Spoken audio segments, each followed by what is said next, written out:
اور کیونکہ ہمارے پاس 30 دن کا ٹائم ہے۔ اب اگر 30 دن کا ٹائم ہے تو آپ نے 15 دن پہلے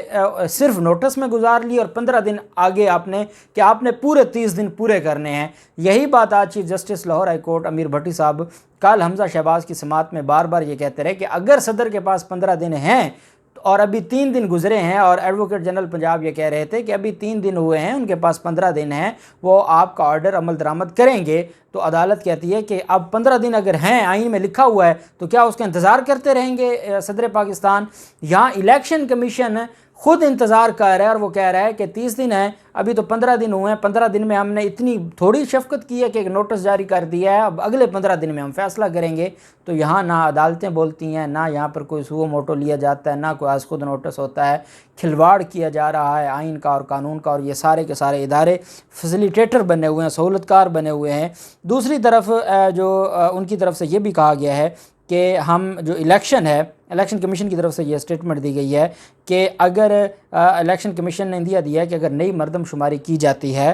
تو اگلے عام انتخابات مئی 2023 سے پہلے ممکن نہیں ہیں۔ ابھی نئی مردم شماری ہوگی تو نئی حلقہ بندیاں ہوں گی۔ انہوں نے پرانی مردم شماری جس پر آلریڈی حلقہ بندیاں ہو چکی ہیں، نئی حلقہ بندیاں شروع کر دی ہیں، جو کہ سپریم کورٹ آف پاکستان میں اپیل منظور ہوئی ہے رجسٹرار آفس کے آبجیکشنز کے خلاف۔ اب یہ کہہ رہے ہیں کہ اگر یہ حکومت نئی مردم شماری شروع کروا دے یا نئی مردم شماری کا رزلٹ آ جائے تو اس کے بعد ہمیں الیکشن مئی 2023 سے پہلے ہمارے لیے ممکن نہیں ہوگا۔ ساتھ انہوں نے یہ کہا کہ ہم پاکستان تحریک انصاف کا ہمارے اوپر جو الزامات ہیں وہ سارے کے سارے جھوٹے ہیں، ہم دودھ کے دھلے ہوئے ہیں، ہم نے کوئی غلط کام نہیں کیا اور ہم سب آئین اور قانون کے مطابق کر رہے ہیں۔ دوسری طرف جو معاملہ آ جاتا ہے اے این پی کی طرف سے، شہباز شریف کے ساتھ سرکاری خرچ پر عمرے پر جانے سے اے این پی نے معذرت کر لی ہے، اور اے این پی کے اسپوک پرسن کی طرف سے جو ایک ٹویٹ کیا گیا ہے اور جو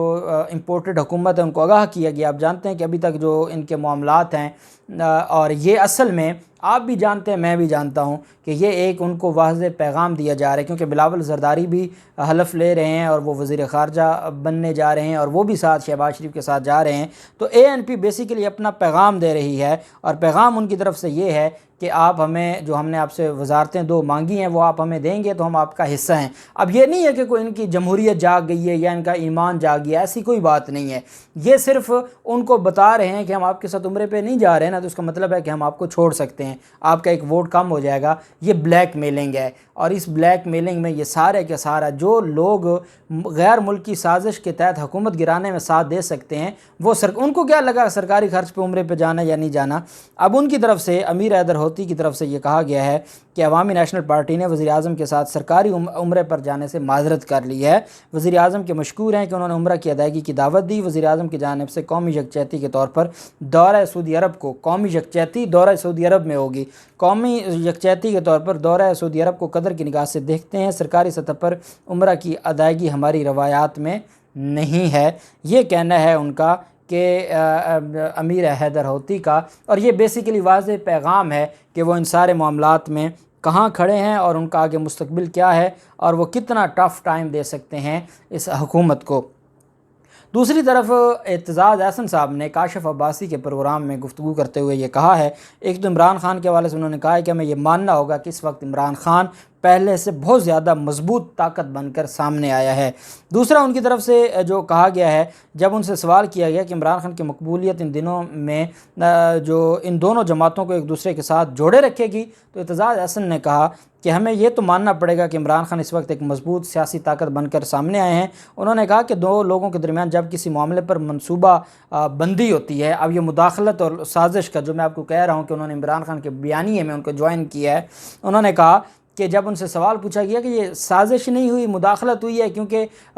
قومی سلامتی کمیٹی مداخلت پر تو مان گئی کہ مداخلت ہوئی ہے اور اس کو انہوں نے کنڈیم بھی کیا ہے۔ اب جب یہ ہے کہ اگر مداخلت ہوئی ہے تو سازش نہیں ہوئی، اس پر جب سوال پوچھا تو اعتزاز احسن صاحب نے بڑا دلچسپ اور خوبصورت جواب دیا۔ انہوں نے کہا کہ 2 لوگوں کے درمیان جب کسی معاملے پر منصوبہ بندی ہوتی ہے تو یہ ایک سازش ہوتی ہے، اور اس منصوبہ بندی پر عمل درآمد اگر ہو جائے تو اسے مداخلت کہا جاتا ہے۔ اگر کوئی کہے کہ مداخلت ہوئی ہے تو لازمی بات ہے کہ اس سے پہلے سازش تیار کی گئی ہے، اگر سازش کے بعد مداخلت نہیں ہوئی تو سازش کی بھی کوئی اہمیت نہیں رہتی، بات ہی ختم ہو گئی۔ اعتزاز احسن صاحب جن کا قد کاٹ ہے اور جو ایک علمی اور قانونی لحاظ سے ان کو پوری قوم ان کو مانتی ہے، جو بات ہم پہلے دن سے کہہ رہے تھے کہ اللہ کے بندو مداخلت بعد میں ہوتی ہے، پہلے سازش ہوتی ہے، کوئی سازش کرتا ہے تو اس کو ایگزیکیوٹ کرتے ہوئے وہ مداخلت کرتا ہے۔ آپ کہتے ہیں کہ مداخلت ہوئی ہے،